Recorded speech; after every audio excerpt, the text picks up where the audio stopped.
Back to our channel smart ideas by Radhika. Okay friends ఈ రోజు మనం వీడియోలో ఫేస్ ప్యాక్ గురించి తెలుసుకోబోతున్నాం.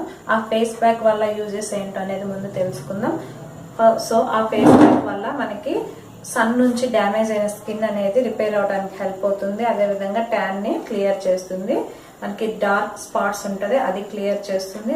అదే విధంగా స్కిన్ అనేది స్మూత్ గా షైన్ గా కలర్ డెవలప్మెంట్ అనేది పక్కాగా వస్తుందండి. సో ఈ ప్యాక్ వల్ల మెయిన్ ఏంటంటే బ్రైట్నింగ్ అండ్ వైట్నింగ్ అని మనకి చెప్పొచ్చు. మన ఫేస్ కి బ్రైట్నింగ్ ఇస్తుంది, అదే విధంగా వైట్నింగ్ కూడా ఇస్తుందండి. ఇది కంపల్సరీగా మీరు 4 to 7 days వాడి చూడండి. స్కిన్ లో వచ్చే మార్పులు మీరే గమనిస్తారు. మన స్కిన్ అనేది కలర్ ఇంప్రూవ్మెంట్ అవటం చూస్తారు. అదే విధంగా మనకి పింపుల్స్ నుంచి కూడా పింపుల్స్ మార్క్స్ నుంచి కూడా ఈ ప్యాక్ అనేది మనకి హెల్ప్ అవుతుంది కాపాడటానికి. ఓకేనా. సో ఈ ప్యాక్ లో మెయిన్ ఇంగ్రీడియంట్ వచ్చేసి రైస్ ఫ్లోర్ అండి. ఈ రైస్ ఫ్లోర్ వల్ల మనకి చాలా ఉపయోగాలు ఉన్నాయి. రైస్ ఫ్లోర్ వల్ల మనకి ఆయిల్ ఫేస్ ఉంటుంది కదా, మన ఫేస్ మీద ఉన్న ఆయిల్ ని తీసేయడానికి హెల్ప్ అవుతుంది రైస్ ఫ్లోర్ అనేది. అదే విధంగా పింపుల్స్ నుంచి కూడా కాపాడుతుంది. రైస్ ఫ్లోర్ అనేది యాంటీ ఏజింగ్ ప్రాపర్టీగా ఉపయోగపడుతుందండి. అంటే చిన్న వయసులోనే పెద్దగా కనిపిస్తూ ఉంటారు కదా, అలాంటి వాళ్ళు ఈ ప్యాక్ అనేది యూజ్ చేస్తే రింకిల్స్ ప్రాబ్లం నుంచి అండ్ ఏజ్ కొంచెం నార్మల్ గా ఉండడానికి కనపడడానికి అవకాశం ఉంటుందండి. సో ఇది డైలీ వాడొచ్చు ఈ ప్యాక్ అనేది.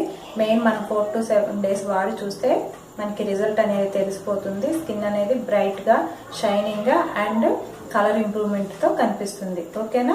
సో ఈ వీడియోలోకి వెళ్ళి మనం ఈ ప్యాక్ ఎలా చేయాలో చూసే ముందు మన ఛానల్ ని ఎవరైతే ఫస్ట్ టైం చూస్తున్నారో వారు మన ఛానల్ ని సబ్స్క్రైబ్ చేసుకోండి. అదేవిధంగా పక్కనే ఉన్న బెల్ ఐకాన్ని క్లిక్ చేయండి. అదేవిధంగా లైక్ చేయండి, షేర్ చేయండి, కామెంట్ చేయండి. ఓకేనా ఫ్రెండ్స్, వీడియోలోకి వెళ్ళిపోదామా. ఓకే అండి, ముందుగా మనం ఫేస్ ప్యాక్కి కావాల్సినవి చూద్దాము. 1 స్పూను రైస్ ఫ్లోర్ తీసుకున్నాను, అంటే బియ్యం పిండి తీసుకున్నాను. అదే ఈక్వల్ క్వాంటిటీలో ఇంకొక స్పూను గోధుమ పిండిని తీసుకోవాలి మనం.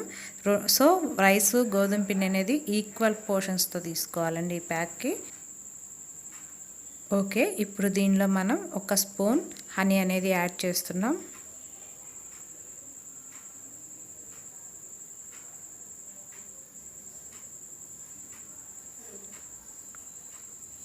నెక్స్ట్ దీనిలో రా మిల్క్ యాడ్ చేస్తున్నామండి. కాచిన పాలు యూజ్ చేయొద్దు. ఒకవేళ మీ దగ్గర కాచిన పాలు ఉంటే ఫ్రిడ్జ్లో పెట్టి వాడుకోండి. సో 3 స్పూన్స్ అనేది నేను పచ్చి పాలను యూజ్ చేస్తున్నాను. సో ఇవి వేసిన తర్వాత మనం మొత్తం పిండిని కలిపేసుకోవాలి. మీకు తెలుసు కదా ఫేస్ ప్యాక్ ఎలా అయితే తిక్కుగా కావాలో అలా తిక్కుగా మిల్క్తోనే కలిపేసుకోవాలి. ఒకవేళ మిల్క్ ఎక్కువ లేకపోతే ఒక 2 స్పూన్స్ మిల్క్ తీసుకొని మనకి రోజ్ వాటర్ ఉంటుంది కదా, ఆ రోజ్ వాటర్ని వేసుకొని కలుపుకోవచ్చు. లేదంటే నార్మల్ వాటర్ అయినా యూజ్ చేసుకోవచ్చు. పాలున్న వాళ్ళైతే మొత్తం మనం పేస్ట్ని పాలతోనే కలుపుకుంటే బాగుంటుంది. ఓకేనా. ఇలా మనం ప్యాక్ని తయారు చేసుకోవాలి. తర్వాత దీన్ని క్లీన్ చేసుకున్న ఫేస్ మీద అప్లై చేయాలి. ఓకేనా. సో మనం దీన్ని ఒక లేయర్ లాగా అప్లై చేసిన తర్వాత ఒక 20 minutes ఉంచుకోవాలి. తర్వాత మసాజ్తో స్క్రబ్ చేసుకుంటే తీసేయాలి. దాని ద్వారా white heads, black heads remove అయిపోతాయి. సో మనం ఈ ప్యాక్ అప్లై చేసిన తర్వాత minimum 5 to 7 hours face wash అనేది చేయకూడదు. అంటే సబ్బుతో అనేది మనం ఫేస్ని కడగకూడదు. సో అలా ఉంటే మనకి ప్యాక్ బాగా యూజ్ అవుతుంది. ఇది డైలీ కూడా వాడొచ్చండి. సో డైలీ వాడితే మనకి రిజల్ట్ అనేది బాగుంటుంది. దీనివల్ల ఎలాంటి సైడ్ ఎఫెక్ట్స్ ఉండవండి. ఈ ప్యాక్ వల్ల మనకి అన్ని ఉపయోగాలే ఉంటాయి. ఓకేనా. ఈ ప్యాక్ని మొత్తం మన ఫేస్ మీద అప్లై చేయాలి. ఇలా అప్లై చేసిన తర్వాత మినిమం 20 minutes వదిలేసి తర్వాత మసాజ్ చేసుకుంటూ దీన్ని ప్యాక్ అనేది తీసేయాలండి.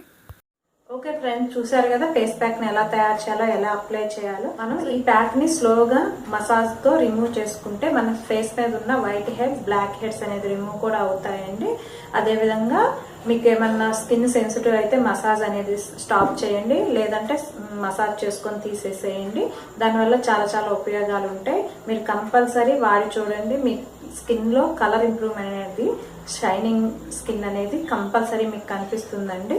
ఓకేనా. మీరు వాడిన తర్వాత రిజల్ట్ అనేది నాకు కామెంట్ రూపంలో తెలియజేయండి. ఓకేనా ఫ్రెండ్స్, ఇలాంటి మంచి వీడియోస్తో మళ్ళీ కలుద్దాం మనం. Okay, bye.